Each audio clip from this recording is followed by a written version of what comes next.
What's next for IT? In today's economy, technology touches every aspect of the day-to-day operations of business. There has never been more pressure on IT to deliver for our organizations. So what can we expect over the next decade?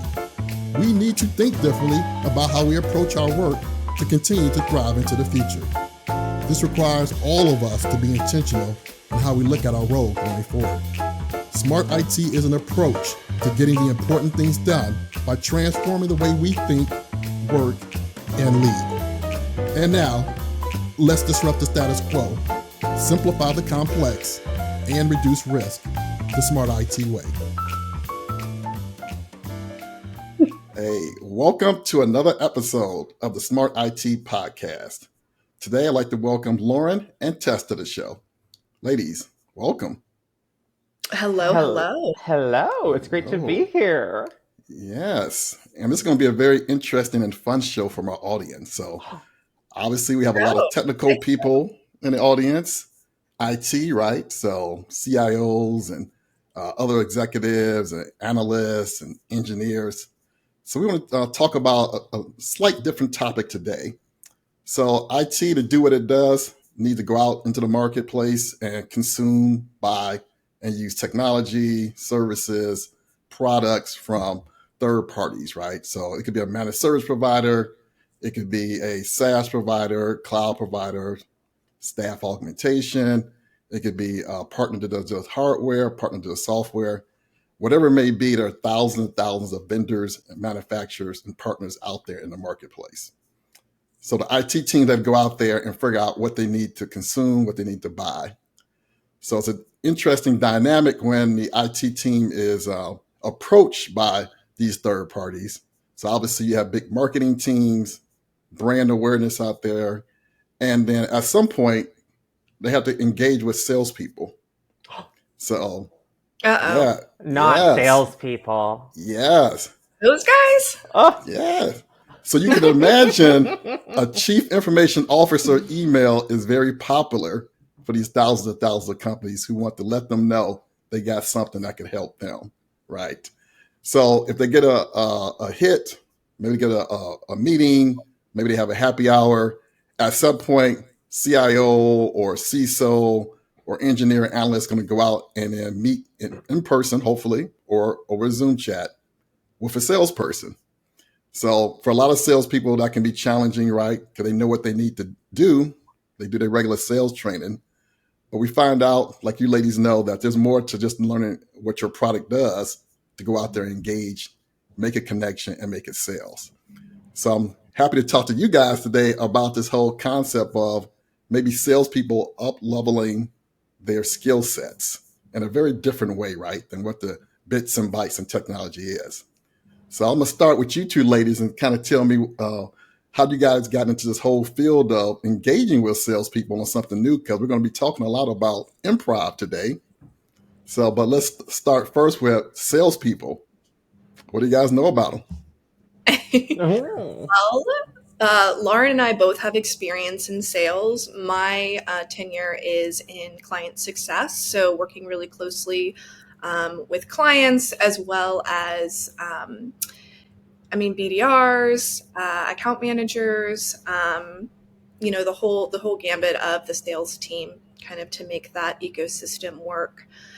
So I feel like I've got a pretty keen understanding of the process and, the handoff and all of those kind of intricate details that sales is, requires. So I would say, and additionally working with partners where, you're the ones that are, accepting the deals and looking through the contracts and all of that. So kind of both sides of the coin for me. And then sort of on the improv side of things, so just sort of in a higher level, Lauren and I have a company called Yes&Sell, and we provide sales training with the scope of improv. Improv comedy, you may be familiar, perhaps Whose Line Is It Anyway is something that you're familiar with. And essentially what improv comedy is making things up on the spot. But there's a lot more to it. I would say there's there's a mindset around it, and it takes exercises and truly thinking in terms of like changing your neural pathways, like anything habitual. So using these exercises to help sales folks step into that arena and feel confident in those complicated scenarios, particularly around IT. Because sometimes, like you said, William, they are very trained in how to do the process and perhaps a pretty good understanding of the product, but maybe not like that deep understanding that an IT professional might have. This is that connection piece that gets you to the next step with people without necessarily needing that extremely technical knowledge. I just spoke a lot, which is, I love to, hear my own voice, but I do think love to talk. I do. And you know what? I'm noticing, they keep asking for more. Lauren, I'll allow you to take the mic for a moment. Why, thank you, Tess. It's very gracious of you. I'm a career salesperson. I'm the person typically on the other side of the phone with all of you CIOs, CSOs, CTOs. In fact, the early part of my career, that's pretty much what I sold into. I was selling business intelligence and software and analytics consulting. I had a small consultancy and reseller when I was in my mid-20s. And actually, I love selling to technical people. I find it so much fun because they're always smarter than me.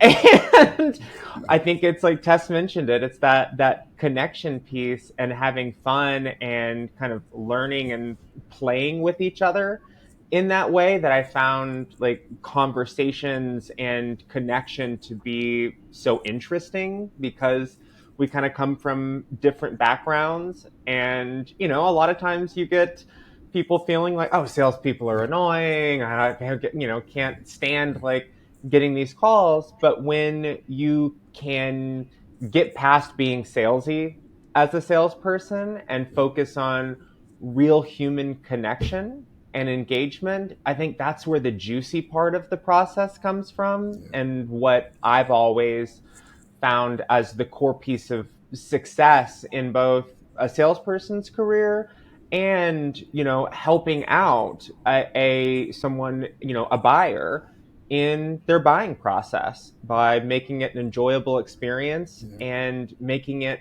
really a human experience. Yeah, that's a great intro. I love those backgrounds there. I think everybody can understand like 10, 15 years ago, it's like a different landscape out there. People kind of had to buy, hey, let me get in, give you my demo, show you what we're going to do. But now it's like they're doing more and more research online, right? So they may know exactly what the product is, the SKUs are, even before they even introduce themselves to a salesperson. So I kind of like what you guys are talking about, the connections there, that human connection, right? And building relationships. So I think when you say building relationships, that becomes a very interesting topic, right? So after you kind of do small talk at the meeting and talking about the family, at some point salespeople may be challenged to figure out, but how do I really build that connection, right? So Tess, we talked about some improv here. Let's kind of step back and say improv, like for two people who just met, somebody may have a problem, somebody may have a solution. Let's talk about that salesperson who maybe take a couple of improv classes and what they might take away from that. So I think one thing that is really a part of improv is kind of detaching from outcomes and not being so like gripping to the script or the end goal, and allowing the process to unfold naturally and organically as two people are talking. So again, most of this I think is around mentality and methodology, and really just doing it over and over. And I know, William, we've talked a lot about that window of tolerance. And for listeners, there's an idea called the window of tolerance, where we all try to operate within our window of tolerance. And the only way that real connection can happen is if you are in your window of tolerance. Otherwise, you are in fight or flight, or you're overmobilized or undermobilized. So that might look like freeze, that white light of nothingness, or additionally, it might look like over talking or saying something really weird or out of turn. And the only way that we can really truly connect is being in that space. And so what improv has the ability to do is making us hit those fight or flight moments and stretching those windows in sort of a more controlled and safe environment. And so we get to understand what's happening in our body, which I think we don't talk about enough when it comes to sales or careers at large, that, there are certain situations that you face over and over where you notice things that are happening in your body, but you don't take inventory of it because you were just so pressed to push on and to sort of make everything a quota or something that's very logical.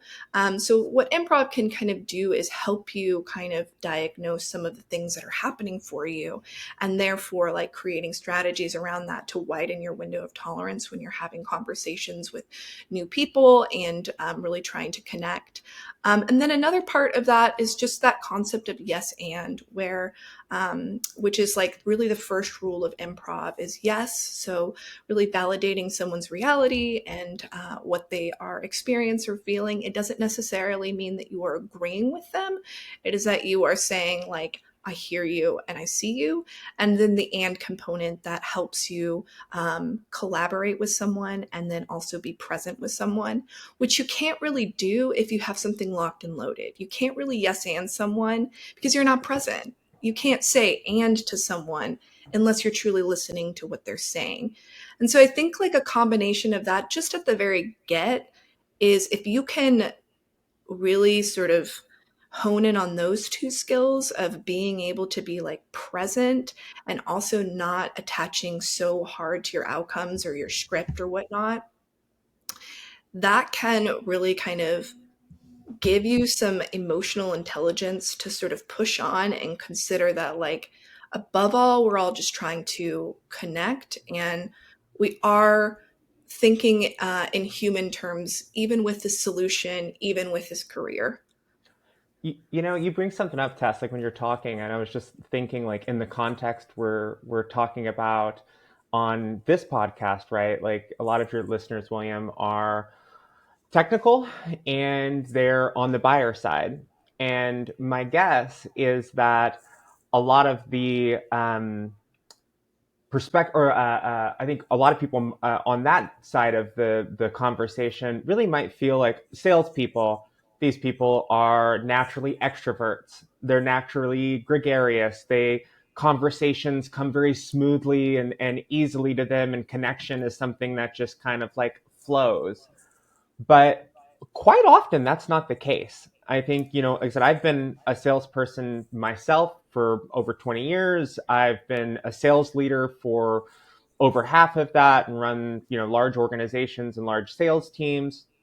And quite often, my best salespeople are introverts, they're analytical, they understand kind of a different level of things. They're not just the naturally gregarious kind of person. That's great if you have that, but that's kind of few and far between. And so these kind of skills, which traditionally are called soft skills, I like to call them power skills, that skill of connection, is something that we train on and something that you can grow in if you practice and hone that. And it changes not only the way that you can connect in a professional environment, but also in personal environments. The amount of growth we see in people coming out of their shells. Yeah. This is something we work on. Our sales really is a combination of science and art that we believe at yes&sell really combine into a true craft of human connection, and both understanding our own sales process and how to move people through that and help them through their buying journey. Yeah, that's good, because I hear the frustration from the buyer side. So this technical person gets into the meeting, 5 minutes in, the salesperson starts the pitch, Yep.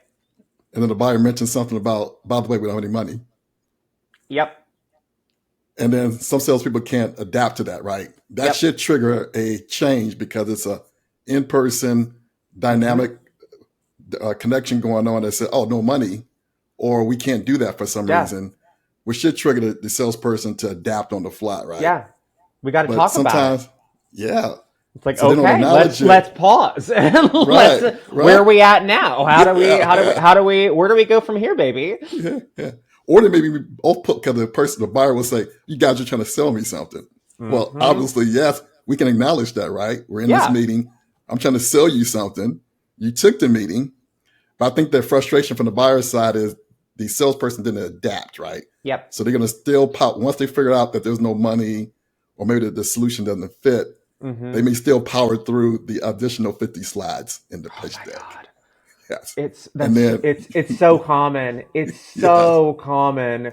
We have a whole course on the perfect pitch.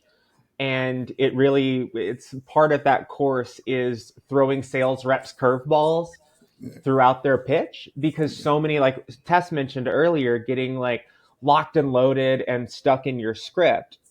Because if, like I said, for this audience, right, you may not have this you probably do kind of figure this out, but you may not have this understanding. Like a lot of sales teams, like the first person you talk to on a sales team, typically like a BDR or an SDR, a business development rep or a sales development rep, their job is really to qualify and do early discovery with a buying prospect. And typically that job is the first job you get in sales. Like that's your first entry into it. And it is a really hard job. It is arguably the hardest job in the entire sales org. It has the highest level of burnout, the highest level of rejection. Like you all are receiving all of the emails and LinkedIn messages from BDRs and SDRs every day. Like imagine on the other side of that, sending out so much stuff and doing so much research and getting nothing back. Or, you send out 1,000 things and you might get 2, 3, 4 people that you can connect with. So they also have scripts that they're trained on. And the best sales orgs are ones that kind of utilize the kind of work that Tess and I do, where, yes, you have a script, you have a flow, you have things that you want to understand and you need to understand to like discover, or if you're in presentation, if you're an account executive and you're pitching, right, you have a demo workflow that you navigate through. But you can't steamroll a conversation to get to your end objective. Tess talked about it earlier, right? You have to adapt to where the conversation's going. And actually, there's a scientific explanation or a structure to that. It's called adaptive selling behaviors. And this allows us as salespeople to have our script, have kind of the core messaging that we're ready to bring up in the conversation, and know where we want to go. But once we say what we say, that's locked and loaded, then we have to really actively listen to you, the prospect, the buyer, and then on the fly, take that information in and adapt our next step in the process to what we just learned. And then that happens as a continuous loop. So we're our brains are running really hard, if we're really doing adaptive selling, which is the most effective type of selling that you can do out there. But it's very difficult to do in a smooth, truly connective way. Yeah, and that makes a huge difference, right? Because it seems like you're talking to a human, not a robot. Yep. Because one of the common things that will happen is that you run in the script and you don't benefit number 2 of the solution. And then the buyer's like, yeah, that's really not a problem. That really wouldn't benefit us. Yep. And that stumps sometimes some salespeople like, oh, crap. My script says these 3 benefits are fantastic. Yep. We did research on it. I'm telling my person I'm talking to about benefit number 2. And they're like, yeah, no big deal. Yeah. And sometimes they'll power through that as well, right? Are you Yep. sure? Because a lot of my other customers love benefit number two. Yep. And once again, it's like, I'm stuck on script. I didn't move off of it. Maybe go to 3, acknowledge 2. Okay, doesn't fit you. Yep. Let's move on. So I guess Oh. really back to, yeah, go ahead. Oh, I was gonna say, like that's just the perfect moment to stop, dive in. Really, like all my customers, like typically, have that issue that benefit can help. What are you doing differently, kind of thing, and like really, like be curious, be naturally curious as to what your situation is. Like the most fun and successful sales that I've had in my career, and ones where I've had prospects and like buyers reach out to me after we got completely through the process saying like, Lauren, like this was the best sales process I've ever encountered. Like, let me tell you like why I bought from you is because throughout the process, you really listened to me. When you presented your solution to me, you completely customized it to exactly what I told you my pain points were and what my problems were, and you didn't focus on any of the bullshit that your marketing team is spewing about like all these benefits and ROI and stuff. It's like, what is it going to do for you as an organization? And I'm always really interested, what is this going to do for you, the buyer? Like, is this a huge organizational problem that if you solve, what does this do for your career? And also, what is the risk you're taking with me? Right? Because buying something, especially a big ticket technology investment, like that's a scary prospect for a lot of people and can kind of cause them huge career problems if they choose the wrong choice. And I'm a startup girl. Yeah. So I'm normally coming from like the disruptor, the young gun kind of like company, and always dealing with the concept of you never get fired for buying IBM, right? Yeah. And the risk you take with going with a younger, smaller, more nimble company, and really understanding, what does that risk look like for you as a human? Is it worth you taking this for the benefit, and how do I help you kind of navigate that emotionally and career wise? Which brings another opportunity back to the salesperson to stop once again, acknowledge that, right? What's personally in it for you? Is it Mm-hmm. promotion? Is it something else you want to look good across the board? And like you said, acknowledging the potential risk if they get it wrong. So, Exactly. yeah. I also think that there's like a piece of that too where I heard this early on, and I feel like you can do this really anywhere, but treating the person that you're talking to as if they are a genius, that they are super duper smart, Mm-hmm. and instead of trying to look smart yourself. It's that sort of idea of the support piece of improv, right? Really trying to make the other person look good.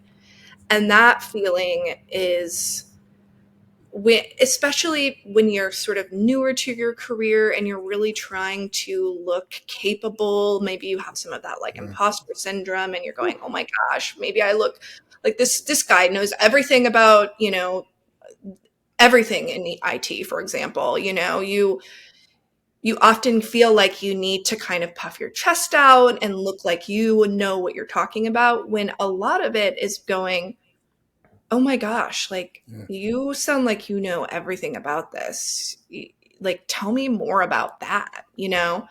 Um, I think that's really helpful and it's humbling. And I found that the folks that do the best in sales are folks that do have that, like, the ego is sort of like is under control. Mm-hmm. We're not like coming in here like kicking open the saloon door, Yeah. going like, here I am, Yeah. buddy. That's not appealing. Yeah. Yeah. That is not a fun place to be. And another thing I was thinking about is like, this sort of piece of kind of railroading or coming in and just sort of glossing over what the other person says because you want to get your like 1-2 punch in, is like, we've all been on like a bad date where no one's really listening to you and they're just like, they got their questions and they're ready to kind of like showboat, and it just feels like you feel invisible. You feel like Yeah. you're like, get me out of here. I think it's a very similar feeling of that genuine curiosity and really caring what someone has to say. And I think if you can kind of like reframe it in that way of like, you know, your first date with someone. Another thing is it can't be a bunch of rapid fire questions. That feels weird too, you know, like that doesn't feel like you're building anything together. It feels like you're being like Yeah. attacked. Interrogated, right? Yeah, You've got the light on you. Where were you? exactly. Yeah. And that doesn't feel good either, because that's like also it as another sort of salesy thing, like where can I like put you, you know? And Yep. that doesn't feel human. That feels weird. And people notice that. And I think it's just with improv, what a lot of these activities do is it really strengthens your ability to stay present and agile and truly like listen to those like micro changes in someone's voice or those pauses and all of that, just to basically be with them. And instead of sort of almost like trying to gain something on them. That is like the worst sort of, and I think we feel that way, right? Yeah. We feel sometimes with in sales that we need to sort of like snake through something and figure out the way, where it's like the way is just by chilling out and Yeah. just being like curious, you know? Yeah, that's a good point too. And I like what you said earlier about making the IT person feel good about what they bring to the table. Because the fact that they accepted a meeting means there's some need somewhere there. Yep. So you just need to spend enough time to figure out where that is. So if it need to be come in, be contribute more, or maybe step back, the ability to be adaptive, listen. Okay, they said they got everything covered, but they took the meeting. Why did they take the meeting? Yep. Maybe I can bring more about personal or more or something on what's happening in their team or in their organization, that if they spent enough time, they would actually eventually find out what it is. So by the end of the conversation, you could have that person thinking, oh man, it's my idea to use your solution. I think I want to buy it. And not even say buy, right? I thought about your solution. You guys happen to be there at the time. And they think it was their idea, right? Based off the way you actually interacted. So this, and another good point, Lauren, you mentioned about this feedback, right? That you said that the person said, hey, I like the way you interacted and did the presentation. I think a lot of sales teams are using the feedback of, hey, our marketing campaign worked because they closed the deal. And they stop there. There's no more analysis. So it's a question, if you onboard like 5 more sales reps, can you replicate that? So if you don't know how they won the deal and you think it's the marketing campaign or it's the website or their speeds and fees were faster, you can have misattribution to why you were successful. And it could be maybe 2 or 3 of the reps might have stopped by the improv show, maybe took some classes, got better, and no one knew why. If you ask them why, they may just say, I just feel better for some reason. So let's talk about, hey, sales leaders, you got customers who are frustrated with the experience, right? The buying experience is frustrated.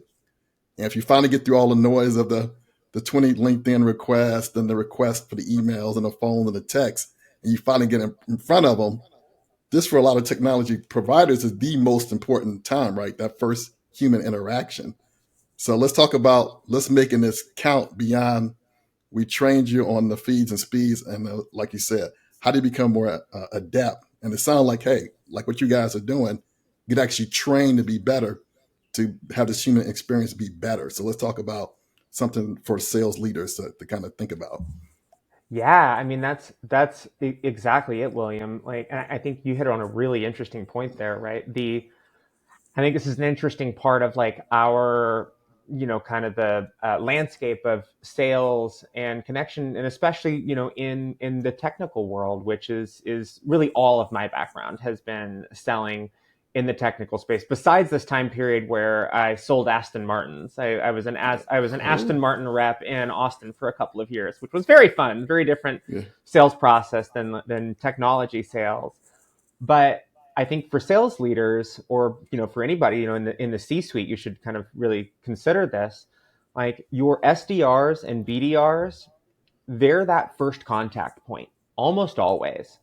And a lot of times, if they are selling to the CIO, CTO, CSO role, like, these a lot of times are pretty young reps. Like they could be in their early 20s. This could be their first job out of college, and they are suddenly put on the phone with a seasoned, incredibly intelligent, and very intimidating prospect. Like my first software sales job was selling what was it called? Electronic discovery, e-discovery That's good. Yeah, technology. yeah. So this was kind of date myself with this. It was a software package packaged into a big server. So big server-based product that you'd roll into a big server room and index all the data and use Boolean search terms to find all the documents for legal stuff. So I was calling not technical people. I was calling general counsels to Fortune 500 and Fortune 1000 companies. And if you think, calling like CTOs and CIOs and stuff out of the blue cold is hard, try calling a lawyer at a huge company and getting through like their gatekeeper and getting to talk to them. And it was terrifying. It was absolutely terrifying. And back then I didn't have the skills. Like I'm fortunate in that I'm naturally gregarious and I'm naturally a curious person, but I was very intimidated. It was very scary. And so if you're building a sales team and training them, you have to make sure those first line reps, those BDRs and SDRs, really not only have and we kind of consider there's three areas of sales training. There's product training, so all the marketing stuff, right? What is the product? What are the features? What are the benefits? What do our buyers like? How does the product work? All of that. There's process training, which is our internal sales process in the organization. That could be just organizationally, like what are our stages that we move people through in a prospect? How do we, what are our scripts? All of that kind of thing. And a lot of times that will align to a specific sales methodology, like Spin or Sandler or Challenger. There's a bunch of them. But then very few companies train on connection. And that's what improv is so incredibly well suited to help expand and build on, is that authentic connection. And we believe those three things, product, process, and connection, come together to truly make up a sales craft. And so investing in that third leg of that for your SDRs and BDRs makes sure that that first contact point, which is the most important, that you can get past that and actually get the real connection and get the real information, out of your prospects. So if you are a good fit to potentially explore together. Ooh, I love that term, sales craft. I love that. That's I sales think, is the Zoom call or the in-person meeting is our stage, William. I love this. I think most people think of it as you onboard the salesperson, they do their 6-week training, get out the door, and you're good to go, and that's it. I think it is like very often like you either have it or you don't. And I think that is really, that's often why we think of salespeople as very, very extroverted and whatnot. Yep. When a lot of people that are introverted are sort of the curious, analytical type, right? And we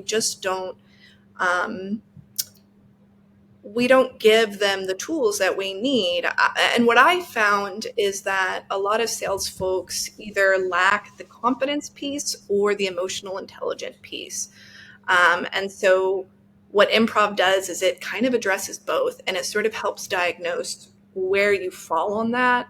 And it helps you, again, stretch that window of confidence and then be present, which is where that confidence piece sometimes is lacking, is not being present, thinking that you're just like crushing it while you're barreling through like a china shop, William, I have a question for you. Yes. So you are a person that has had the rare privilege of taking in-person traditional improv classes with Tess. in Austin. Mm. I'm curious, how has that been? Like, what have you seen like change personally? Why did you sign up for that? Fun times. New Year's Eve is on my list. New goals for the Okay. new year, first of all. Interesting. So I'm about to start level 4 with Tess and company. Ah! Congratulations. Yes, having a great time. So it's interesting. So IT field for 24 years. Mm-hmm. Last 14 been in the pre-sales roles with different technology providers and partners. So I'm providing the subject matter expertise from a technical standpoint to the Yep. salespeople. So we kind of like pair up, right? So you go out in the field, and then of course you get all these different types of personalities you get to engage with. So it may be a 4 to 5 person meeting with different Mm-hmm. personalities, different authorities, and so I'm finding the last couple months with improv, it's just heightening the awareness of who's in the room, what's the dynamics, who's talking, who's not talking.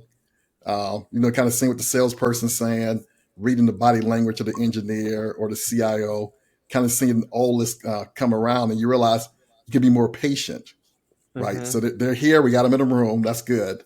Uh, but then seeing what the connection points are between these 2 people over here and these 3 people over there. So the attunement to the environment is even heightened with the improv training. And then asking the questions that you didn't think needed to be asked, that's unrelated to the technology or the sale. And you just Mm-hmm. realize, okay, this is not a 1 day process or a 1 meeting process. It's a long it could be 6 months, 8 months, 12 months for the cycle. So it really is building relationships, making those connections, and then just feel a little bit lighter on the feet. And you kind of understand when the client wants you like to dial down the presentation details, when to move on, when to Yep. stop sharing. Right?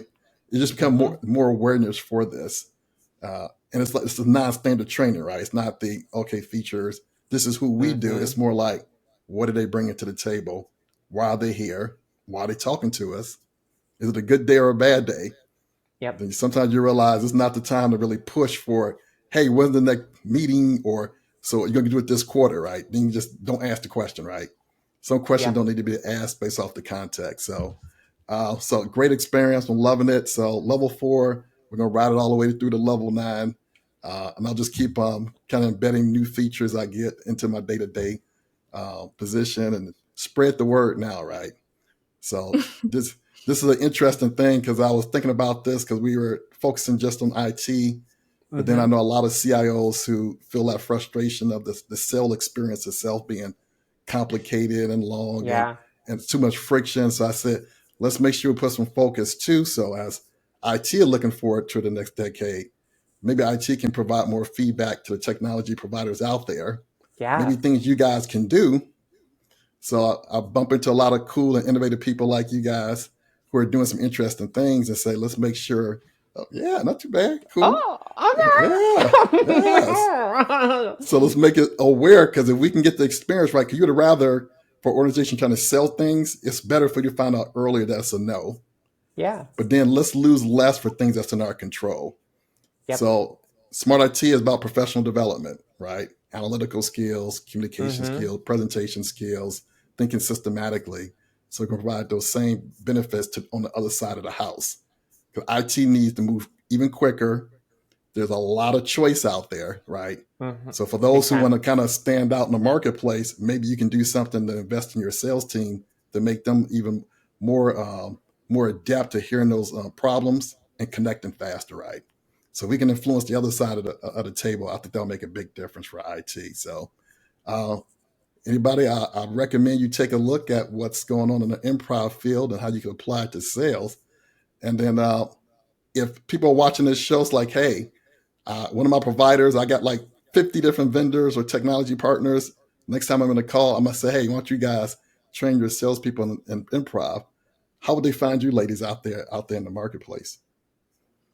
Yeah, www.yes&sell.com. And Um, that's and is spelled out. Yes Nice. and sell.com. Reach Nice. out. We'd love to chat. I feel like we have been helping lots and lots of sales teams, and we just get a ton of really cool feedback. And I think creatively about your career, and don't be afraid to try new things. I love it. Yeah, and please add us on LinkedIn. Reach out if you have any questions. If you've never, experienced improv before, even if you're, not in a sales role. Like you said, like a lot of your audience is very technical. Like this, just like you've done, William. Like just getting into classes at your local schools and really learning this art form is a beautiful way to expand your ability to connect and just navigate relationships. And I think where we come in is we've taken that art of improv and paired it with both of our experience in professional sales roles and developed specific courses that are designed to accomplish specific things for sales teams, for account managers, for customer success. But we also do fun, just team happy hours and things like that. So if you're looking for ways for your some of your technical team to connect and open up and know each other on a different way, build some inside jokes, reach out. We've got all kinds of cool stuff for you. Yes, I am an improv ambassador through and through. So whether or not it is with yes&sell, like I'm happy to have a conversation and help you sort of on that journey, just generally speaking. So Tess Hermes at LinkedIn, find me. I love it, ladies. This has been fun. Time just flown by. Yeah. I know. Oh my God, we're right on time. That's amazing. This was a blast. Yes. Thank you so much, William. And I'll see you in a week, by the way. There we go. Sound good. Level 4. Let's get rolling. Get ready to zip, zap, zop, baby. Yes. All right. So we'll add some of this information into the show notes for everybody to find you, ladies. And then in the meantime, this is the end to another episode of Smart IT Podcast. Until next week, take care. Thanks for joining another episode of the Smart IT Podcast, where we explore what's next for IT and disrupt the status quo, simplify the complex, and reduce risk together. If you like what you hear, please like, subscribe, and leave your comments. And for more Smart IT wisdom, check out my website at williamreed.info.